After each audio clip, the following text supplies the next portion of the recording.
বিশ্বাস করুন, আমি আমার ভাইপোকে আমার প্রাণের চেয়ে বেশি ভালোবাসি ম্যাডাম।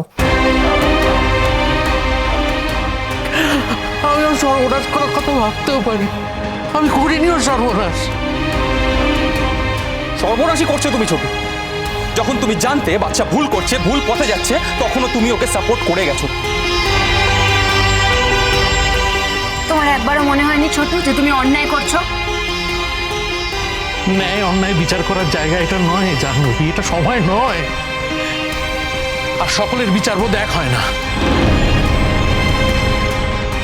আমি আর এই বিষয়ে কোনো আলোচনা করবো না।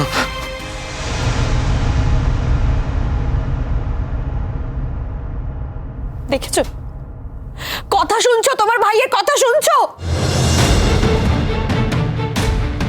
চেনো এবার, এদের একটু চেনো তুমি দয়া করে। সব দেখছি আমি।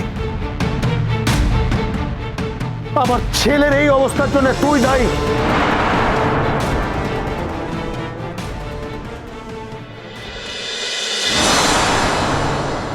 Hello, police station?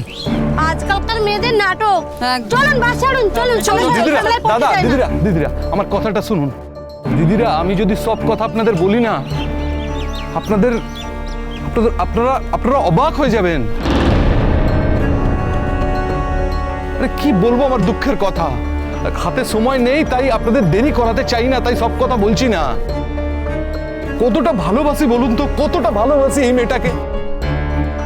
নাহলে অত দূর থেকে আমি এখানে আসবো, এখন যদি আমাকে খালি হাত বাপাস যেতে হয়, আমার ফ্যামিলির কাছে আমার কোনো মান ইজ্জত থাকবে? আমাদের পাড়ায় কোনো মান ইজ্জত থাকবে? আপনারা বোঝেন তো? মিথ্যে কথা, ও আমার স্বামী নয়, আমার কেউ হয় না। আচ্ছা, উনি যে আপনাদের ছবিটা দেখিয়েছে, সেই ছবিতে কি আমাকে দেখা যাচ্ছে? ওর সাথে আমার কোনো ছবি আছে? থাকলে ওনাকে দেখাতে বলুন। উনি মিথ্যে কথা বলছেন, ওনার সাথে আমার কোনো বিয়ে হয়নি। উনি একজন মিথ্যেবাদী প্রতারক। রোশনাই, বহুত বাড়াবাড়ি করছো তুমি। আমার আর ধৈর্য থাকছে না রোশনাই, তুমি নেমে এসো বাস থেকে। আমি আপনার সঙ্গে যাব না, আপনি এখান থেকে চলে যান। আমি তো আপনার সাথে ফিরিও নি, আমি তো নিজের মতন যাচ্ছি না। আপনি তককে তককে ছিলেন না আমাকে কিডন্যাপ করার জন্য? আপনি আমাকে পাচার করে দিতে চাইছিলেন? ওই তো পুলিশ এসে গেছে।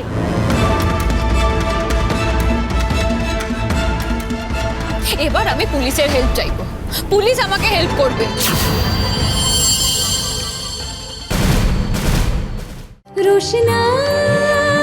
রোশনাই সোম থেকে রবি প্রতিদিন রাত 8:30টায় স্টার জলসায় ও ডিজনি প্লাস হটস্টারে।